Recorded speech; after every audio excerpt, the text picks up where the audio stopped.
Dioum Fulawa et Ahmed Fofana on the beat. Mang si wana harataw kakadubi mi andaka heccirdami.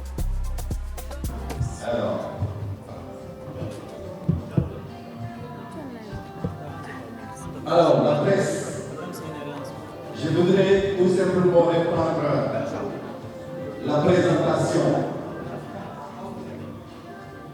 Je voudrais reprendre la présentation, si possible, devant les caméras. Je vais commencer ici par M. Aspagio Alpha. Mesdames, Messieurs, je voudrais tout simplement passer le micro à un combattant. C'est vrai que c'est un promoteur, mais c'est un acteur également de la société civile, comme on l'appelle, mais il est très impliqué dans tous les mouvements socio-associatifs de la communauté guinéenne au Sénégal. Il est dans toutes les situations. Je vais appeler M. Aloubari, qui va nous expliquer un peu les deux représentants principaux de Vivo Prox et qu'est-ce que nous avons fait depuis le début de cet événement et qu'est-ce qu'il reste à faire, M. Aloubari. Après, de l'autre côté, il y a Didier Bella qui va prendre le micro pour aussi nous parler un peu. Je pense que Aliou va parler en français, Bella va parler en dollar. Bonsoir à tout le monde. Je vais commencer par remercier les médias guinéens du Sénégal. Depuis le début, on est ensemble sur le terrain pour le projet de notre star guinéen. Merci les médias, merci pour tout le travail que vous êtes en train de faire pour la réussite de ce concert. Je vais rappeler la délégation de Conakry que vous êtes bâtis sur le terrain sans demander quoi que ce soit. Matin, midi, soir, nous sommes avec la presse. La presse, merci, merci et merci encore. Pour commencer, je vais remercier le collègue Manu Vision avec toute l'équipe et les promoteurs, les amis de Suleiman Ba, le mari de Bilal de Dakar. Merci à vous. Merci à vous. Depuis ce début, nous sommes ensemble. Matin, midi, soir. Et je remercie l'Union des promoteurs guinéens du Sénégal. C'est la cause de ce concert. Tous les promoteurs se sont donné la main pour être unis et indivisibles, pour être solidaires entre nous, pour tout ce qui va se passer désormais pour la République guinéenne du Sénégal. Vraiment, merci pour ça. Le représentant des promoteurs aujourd'hui, parce que je vais pas être le représentant, c'est Amadou Bouddha. Oui, donc, on ne pouvait pas commencer sans remercier les gens. Il y a le président de Nyabakala, de Guinée du Sénégal, M. Boubacar qui est là. Merci, parce que partout, il nous suit. Je vais juste donner le programme depuis le début, jusqu'ici où nous sommes. Le reste, Didier Adra et Didier Bella, ils vont développer. J'ai dit chapeau à M. Sow et M. Suleiman Ba, vu au représentant de M. Sow qui est là, Alpha Congoy, pour les gens qui ne connaissent pas, M. Suleiman Ba, pour les efforts, les financements, l'organisation qu'ils ont fait jusqu'ici. Vous savez bien, c'est une fille, une femme maintenant, qui a commencé son carrière ici au Sénégal. C'est pourquoi si on parle de Binette, je demanderai qu'on fasse une minute de silence pour Didier Gao, qui a donné le nom de Binette à notre stade, qui n'est pas parmi nous maintenant que la terre soit déserte. S'il vous plaît, on fait une minute pour Didier Gao. S'il vous plaît, levez-vous. On va faire une minute de silence public.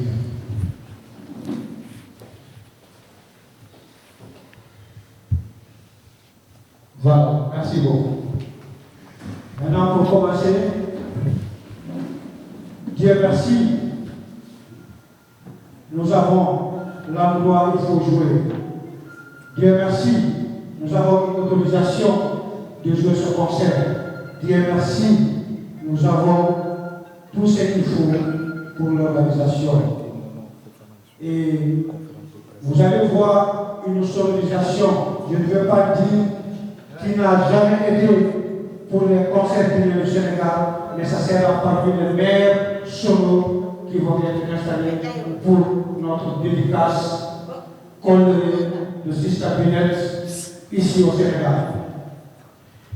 Et le mesure de sécurité, comme vous savez, on assure tout le monde qui vont se déplacer de leur maison pour ici, la sécurité est assurée à 100%. Dehors, à l'intérieur, à la finish de notre concert, la police va être là pour sécuriser toute personne qui s'est déplacée par rapport à son concert. Donc, moi je vais vous dire là, aujourd'hui, je suis content, je suis fier de la communauté guinéenne du Sénégal, l'engouement qu'ils ont donné pour notre star, Sista Binette, début jusqu'à la fin. Il n'y a pas là où nous sommes déplacés pour rencontrer les personnes qui nous ont dit autre chose que nous respectons Sista Binette. Gemma est là, elle va parler de ses mentir. Partout où nous sommes partis, partout où nous sommes rencontrés, personne qui était un peu réticent par rapport à la culture guinéenne, nous ont dit si c'est Sista Binette, on va venir, on va l'accompagner, vie à l'éducation qu'elle a, vie de le respect qu'elle a pour la communauté guinéenne et surtout sur la musique pastorale. Je suis fier, j'avais promis le premier jour qu'on a fait notre conférence de presse, il y a un journaliste qui m'avait posé une question. Est-ce que c'est l'équipe qui a joué sur le concert de Binette à Conakry qui va être là? Aujourd'hui, je lève ma main, je dis Dieu merci de les parents de vous. Ahmed Fofana est là. Elle est le plus grand ingénieur de son de l'Afrique qui accompagne Sista Binette. Applaudissez ce messieurs, s'il vous plaît. Merci. Qui a un tourneur, qui a un carnet chargé, quitter l'envolant, aller à Bamako, aller venir à Conakry, débarquer à Dakar. C'est passé, il a vu que ça venait de prendre l'accompagnement de l'artiste. Aujourd'hui, si je dis que je vais prendre jusqu'à demain, je ne vais pas finir, mais on n'a pas beaucoup de temps. Je vais me limiter là et donner les autres le temps de s'expliquer. Et merci. Ce n'est pas fini. On vous demande de publier, de rappeler les gens, c'est demain à 19h. Tout ce qu'on a fait pendant 2 mois, 3 mois, notre terminus, c'est demain à 19h, en tout cas, merci. Et merci encore, s'il vous plaît. Vraiment, je suis fier de vous. Allez, on va être là, on tient. On a d'abord à le théorie de Tiens, vous dites au nom à la théorie de alors, quand on doit avoir des conseils, on va y détailler le faux voilà. Quand on doit avoir des conseils, il faut voilà. Dans les communautés, quand il y a un public qui réclame le conseil d'éducation au Sénégal, comment est-ce que les gens comment est-ce que les gens parce que les gens qui sont là, ils réclament tout le monde est là. Donc, à la gauche, aussi, avec Fofana, n'est le moins la forme des autres, au niveau comment accompagner la Binette, au art, et voilà, conseil, voilà, avec Fofana. Donc, en les cas, comme il y a trop de pression pour être parce qu'on va dire, il fait que bon, mais il y a des gars, il y a mais en disant la finale de Paris, on est le Doli, qui est il y a des diamants, quelle année aussi vous voulez. Donc, on a dit, non, Diamant aussi en a regardé et tout là. Artiste de jouer avec les partenaires. Il y a un monde qui a un carnet sur le monde, qui a un peu mon argent. Alors, au conseil d'efficace. Normalement, article dans le droit là parce que il faut pas que nous les autorités de Guinée. Donc, les gens qui étaient à essayer de faire comme trop, il y a une bonne anticipation, jouer le parti comprendre les gars, femmes, alors, sur l'eau, peut-être on a des dédicaces, merci, Zé. Andi, si nous avons les gens qu'on a qui l'aide, et au Gabon, à participer vraiment, merci beaucoup. Allah a eu pour parce que merci. À la place de Cago, à la ligne, à la de monde, à tout cas, vous êtes à la vous êtes à la pression, vous êtes à la communauté guinéenne, ni à des Guinéens, au fond, au droit au fond. Merci beaucoup. Alors, merci beaucoup, Didier Bella. Maintenant, nous allons passer la parole à M. Alpha Balichi. Assalamu alaikum.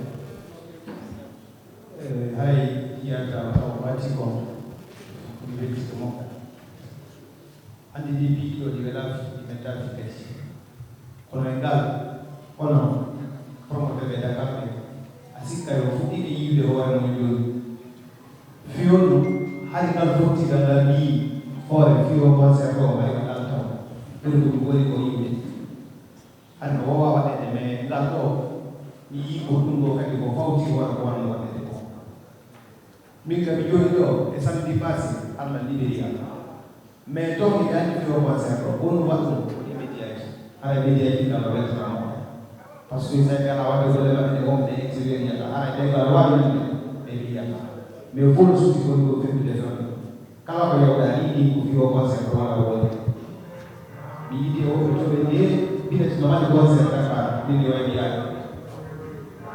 mi no come rappresentante del mais del Mali già non fanno con una crivete di la boss di kala wonde wadde vraiment si no time ko côté financement mais waaw wadde nit ko ha fekk ci Allah jëndi ha ko wore ko la kono bi next go ni bi ko fuki ko lu jëndi ci ni ma def ci wi mais wano o programme do Suleymana yebu mo tungo ko men daari men tayi no mo men inni men accompagner mo ha wala na si Allah jebi hay si fekki do kadi fi do ko go men woni pré si tay woni men ngebe sigamo e der pays di fop fewno do kala ko go watta événement men participer si ko fi binet si tawi men ngibi labudo e si ko fi goto go haray ko goto haray e ala dum inde ala campagne bay tamon tuta en fekke yeso assalamu alaikum non si me ngini assalamu alaikum hare ko wol mo e on nyami wa alaikum salam voilà donc hare mi weltan to taw wombe lam filmu de ben parce que dum don jonata ma courage ya hebu ko wowla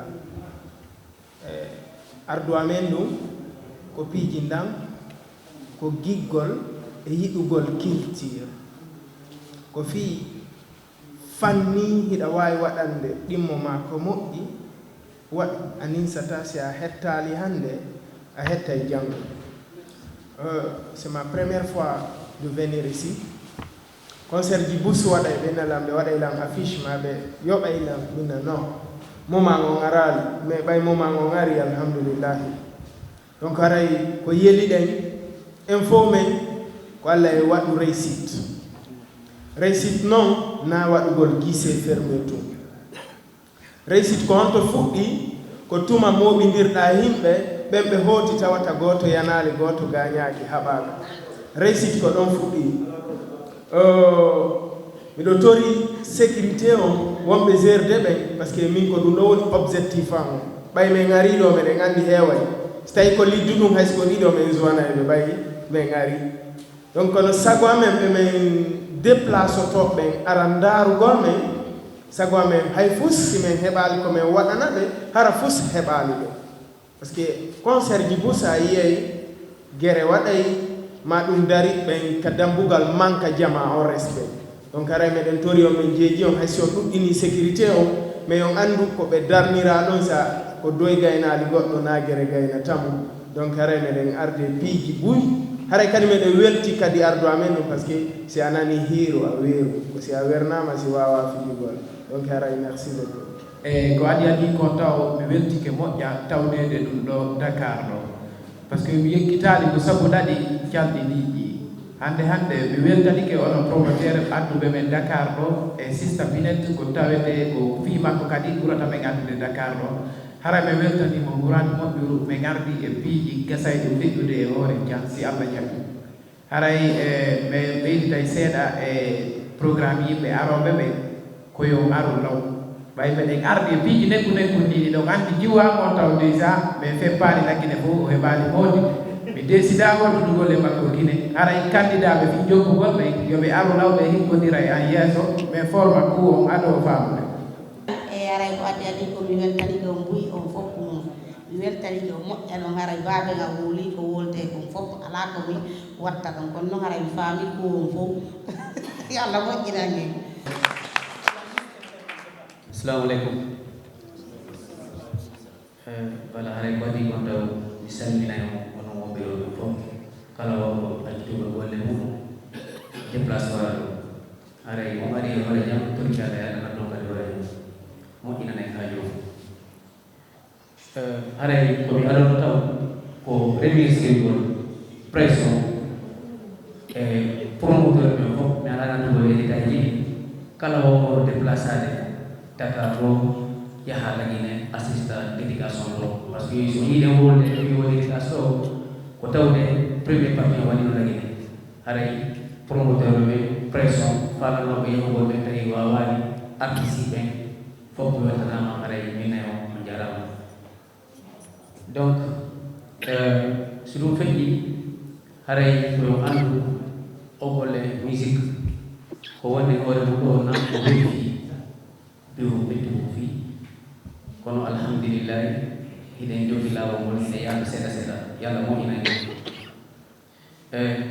mi weltanto e Aliou Bari mi weltanno DJ Bella par ce que ko ɓen ɗo woni premier représentant amen ɗo donc mi weltanno kadi Media Boss musique monsieur Sow ko accompagne événement par ce que hiɗon andi ko fii fo production e wondude e Boss musique groupe woni ko waɗi o événement voilà donc si ɗum feƴƴi mi weltanto Ahmed Fofana le plus grand ingénieur aujourd'hui, je peux dire dans le monde, pas seulement en Afrique.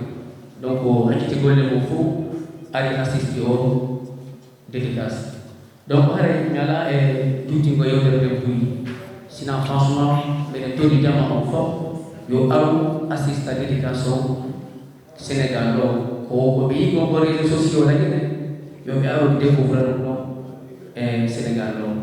Voilà, hare ko wato ko yo accompagne Binette parce que ko jiyo wakili nafi ko bengo mo wakili mi so yi nakiti golle jandi fo e mi yutri ba mako parce que mi mo wakili e kadi o faata ke narugo e laabi go donc harani mo besoin e go ko tan ko mako wawo mo walidade donc hare ko no wadi sino ni na ba ma wodi ngandi be buy no posa question di wona bi buy kono parce que anda ko wono woni der donc haray ko neɗɗo wakkili ɗo ko neɗɗo duwano sutinede makko piiji buy woni der par ce que miɗo andi wona wanno ɗo ko morsuji bus itta ɗiɗo morsuji ƴetta donc haray koye menen tour min gaynata ko onno e menen wawata bustugol ko ɓuri ko woni ɗo donc haray so jetti ala kam ko haala mi waɗa merci beaucoup. Alors, je suis très heureux d'être présent aujourd'hui une autre fois à Dakar. C'est une première. Et je tiens à vous souligner aussi que la musique, c'est la langue la plus parlée dans le monde. Et c'est cette musique qui m'a permis de faire le tour du monde 3 fois. Et je suis resté toujours derrière la culture africaine mandingue. Et j'ai pu créer un pont entre l'Afrique et l'Occident. C'est grâce à cette directive que j'ai aussi appris beaucoup de choses autour de la culture et la musique, le marketing. Et j'ai vu aussi en Afrique qu'on a beaucoup de talents qui sont cachés, qui n'ont pas de moyens et on manque d'industrie qui permet à ces artistes à être pliés. Alors maintenant, avant d'aller plus loin, je tiens à remercier toutes ces personnes de bonne volonté qui sont présentes dans cette salle, que ce soit la presse ou tous ceux qui nous ont accompagnés. Merci à Binette et son mari pour leur confiance. Binette est une jeune dame qui fait la musique il y a un bon moment. Moi, je l'ai découvert sur YouTube. Je suis allé suivre cette vidéo ancienne. Elle était plus jeune et elle chantait très bien. Elle faisait la musique que j'ai découvert en ce moment, le Poda, n'est-ce pas? C'est comme ça qu'on appelle le Poda. Et quand ils sont arrivés au studio pour faire leur projet d'album avec moi, ça m'a permis à mieux connaître son talent et tous les messages qui sont derrière ces textes. Et je profite de l'occasion pour vous parler d'une artiste que j'ai coché, qui s'appelle Kuderima, qui vient de remporter le prix RFI. Ça, c'est juste une preuve que tous nos jeunes talents africains peuvent réussir. Je vous demande d'applaudir. Comment elle s'appelle? Merci beaucoup. Alors, aujourd'hui, on a cette musique qui est une musique traditionnelle qui nous permet d'amplifier notre identité. Mais qu'est-ce qu'il faut faire? C'est de pouvoir passer nos frontières. Alors, comment le faire? C'est de pouvoir mixer nos musiques traditionnelles avec la musique mondiale. Et ça nous permet d'aller très loin. Et vu le temps, je ne vais pas aller très loin dans mon discours. Tout à l'heure, en fonction des questions, je pourrai répondre. En tout cas, merci à tout le monde pour votre présence. Jama Lagine, o jarama yimɓe Binette Diallo, o jarama woɓe akkon fallude culture guinéen o. Mi hiwri kewɓe haala pula, mi landi kesiɗo e jam, min alhamdulillahi hiɗam e jam. Hino wonanilam welo welo ka tawata onon ɗo fof hino moɓodiri fi an. Ɗe wawi wiwde noon fi an haray par ce que no gandi haaju yaade gooto ko feetere. Donc si a pewniri noon haaju hannde alaa mo alaa haaju.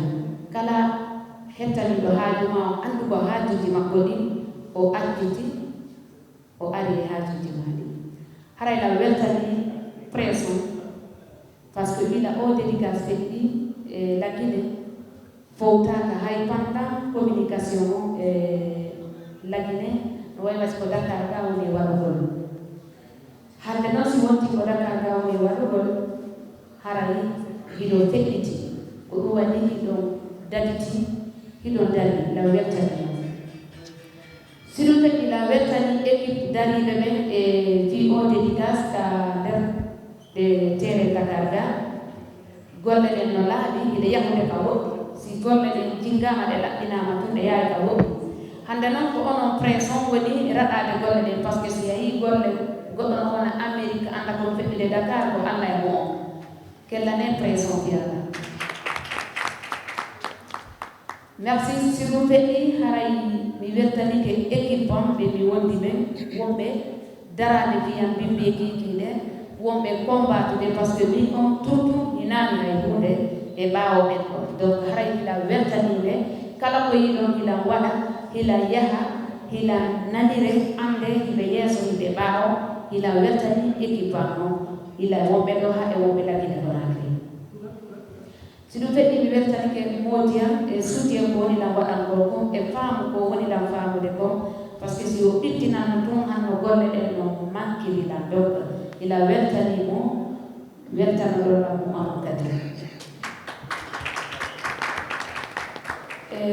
Mi weltanoɓe accituɓe golleji mum ɓe tawata kamɓe tun hiɓe wawi yaade ha ɗo e Amérique e projet ji maɓɓe ɓe accita golle maɓɓe ɗe ɓenna ɓe accompagné na ɗum woni beauté plus e jumpita e baɓe mum harayla weltaniɓe ko giggol jamon watta ɗum na angal golle si ɗum feƴƴi mi weltano Vox musique haray ko tagaɗo wakkilaniɗo culture ha hewti akabari merci beaucoup Amadou Fofana ko neɗɗo mo tawata ila mi yiiti e makko ko wakkilare mi ɓeydi ko hakkil mi ɓeydi ko courage mi ɓeydi par ce que Amadou Fofana haysi an hara an tun a gollatano sa yiɗi e makko a gollay itti noon sikka an tun si a gollayno si a yiɗi e makko a ɓeyday donc min noon min ko ɗum ɗo mi heeɓi min tun mi gollayno mi yiiti e makko mi ɓeydi donc la weltanimo par ce que ko neɗɗo jano neɗɗo mo tawata artiste ɓe fuɗɗinoɓe hari on tigi heɓaka accitunoɓe hari on tigi fuɗɗaki tawata ɓen ɗon maruno haaju makko ko ɓen ɗon wodirno e makko neɗɗo waɗɗo 3 fois tour du monde on wona lagine tumari haaju e makko ina mali tumari haaju e makko na Sénégal tout donc amen fofana ko neɗɗo jano neɗɗo wandata hoorema mo townintinaki yiɗuɗo e neɗɗo no yiɗi hoore mum fi Allah kellane amen fofana merci beaucoup aux dédicaces deuxième partie o wonde waɗugol noon côté Dakar ga e Diouflawa Alpha Diouflawa oui no hanuno kadi waɗiramo Dakar ɗo par ce que min Binette taw hay si minama Binette ha honto tigi de ko Dakar ɗo sirnomiɗam Binette Diallo no hanani lan kami arta ɗo mi artira jeyal mi artira teddugal mi watta ɗo deuxième partie o ɓay tu woni premier partie o hinaɗo waɗudemo tawi no tarlila artirgol mo deuxième partie o ɗo buyi no noddude ko fiwo mum a ƴettali ka amen a waɗali ka amen mi wi'ani ma gal mais mi inni ɓe deuxième partie o ko Dakar ɗo o wawata fofude haray noon ko wonani ɗo ɓawmo onon presse ɗin ɓawmo onon presse on haajuji an ɗin précisement min en personne haaju an o wawata marsugol e ɓawmo onon presse o e ɓawo page ji mon ɗin e page ji mon ɗin e visage ji mon ɗin donc la weltani on ɓiɓɓe kikiɗe e jemma e ñalawma hara hilan invite jama o foppu e yoɓe nooto janngo ila ko fuɗɗano ha hankin hari ko kamɓe habbiɓe ila ɗon ha e dimanche kadi ko menen habbiɓe hara yoɓe anduti ɓe paala andude ko hono dédication feƴƴiri hara hinaka kaynal tout yoɓe waw argol lawɓe ƴetta biyeji maɓɓe ɗin e place ji moƴƴuɗi ɓe jooɗo ɓe habbo Binette Diallo par ce que ko waɗi lagine kon hari ko ŋerde wonno toon donc haray manam ko wiyete cippiro noon ko Dakar ɗo wonata ɗum noon woɗɗani hande kadi ɓe innayi ko janggo haray fiwata ni tunnu haala kam pandi hila weltani wonɓe ɗo ɓen fof hila weltani équipe wonɓe dohude fio événement ɓe fof la weltani promoteur ɓe wonɓe nder Sénégal ɓe fof wawɓe participe wonde o événement wandata hoorema hara empesaliɗe ɓe yaari hoore maɓɓe surtout onon presse o merci beaucoup oɗo o huɓɓino ha pari kala hikko si ndiyan a heɓɓi a nokkotan yo Allah ɓan ko ɓuri ko maali o jeeya himo jeeyare he fof timmi e timmo e rado tune ɓinay no jeeyi o ko wakkilako wona se artiste fof hewtiɗo ɗo alama hewtan iwandema e Allah ina seeko ka fata koye fof hewtiɗo ɓeɗo ɓe yiɗa ɗo ɓe ko ɓe woni fiɗaka ɓeɗo ko ko yiɗa ɗo ko ɓeɗo woni fiɗaka haray o wakkilani o iwi Afrique ha Europe wakkilani o ɓe tenti oɗo e ko hikki e maɓɓe honno Aliou Bari ha hikki koko hewtino ko fof sa nani poste Sénégal hara wona koɗo payaw ko ɓeyɗo ɓe rasama wona tiɗi wona tiɗiɗe kono haalirani o ni minen noon ko minen mi woni président ñamkalaw Sénégal ko ala kaw yiyadera ñanno aye fay ko sara aye goma won portuke ala ko ɗijji faji foppunaji hala yo wakkilo to ono hen golle wonde so jayi wona jammo ko ɗaɓurani ati o yo yiw aduna o bonani tout près fasta moi c'est Dobé comme je l'ai dit je suis le mari si bon précisément que moi je suis là nous servons pour soutenir ma grande sœur j'ai fait cet déplacement. Moi, je suis venu à l'État parce que j'ai quitté jusqu'à dernière. Donc, je suis là purement pour épauler ma cancer. Donc, c'est tout le monde, les musulmans, les musulmans, la communauté sénégalaise, et mon cas, on a tout la terre. Was community yo hakile so achebe wala kambe be haro ala na mi fodi talam fa ila yo de na fa compagnie ko man Zémane, ici qui elle a déjà pris la parole. Fayda wonde ko fowola ko sali ko yen ari jot ari waka ko ni ko tawo do o yimo habire e ko de yo yo hande ka bi ka ko so des amis donc pour le jeu de l'éducation il est là pays ko ala seda ara ya nan sa to ko yo ar jang aro la yo ko yo te ke ko na ke wala no pele ko no do le ko ta ko lo e sa te ko se jang ta sa ko sa ko le si ai la mimma si ai la mimma si ai la konata si ai la konata be dai la si ai la meta ta no dai la sa ko muri he ba di ga no we ga ta e ja muri du da di e we wa ta assalamu alaikum wa rahmatullahi. Merci beaucoup. Moi-même, je sais que je suis venu à la Fok. Ando donani mwanda ni alitulona amatoka ni euro eki inatoka fundi yake kwa hali fundo la tijani madakao Benz Sayo Mani Kanko Kena na Suleiman wana Male wana Male Dudi kwa ndio hiyo eki inatoka fundi yake ya ala hizo hizo sa jaka na hiyo mbili ndio hiyo saka nongani ndio bebe ni ndio kono ala pe ko ni pejidi mfoko sana kwa na wao kama hobby ara ya watu kufanya kiana na mimi kijana parce que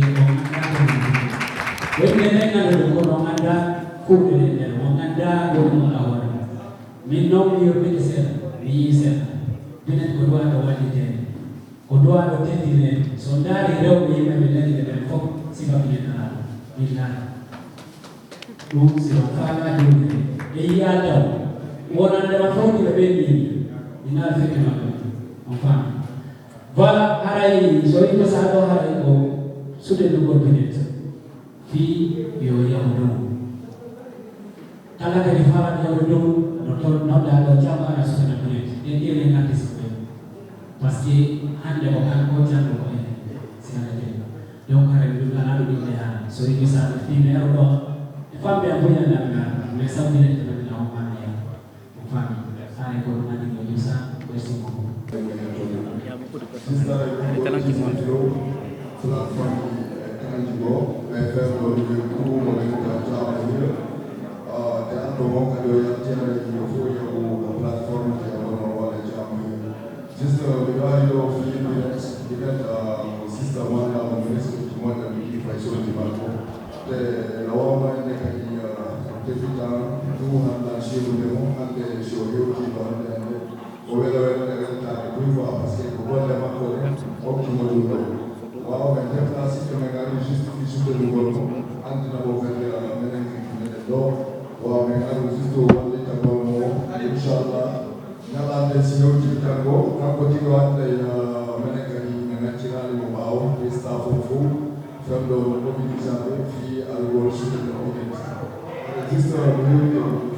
Inshallah,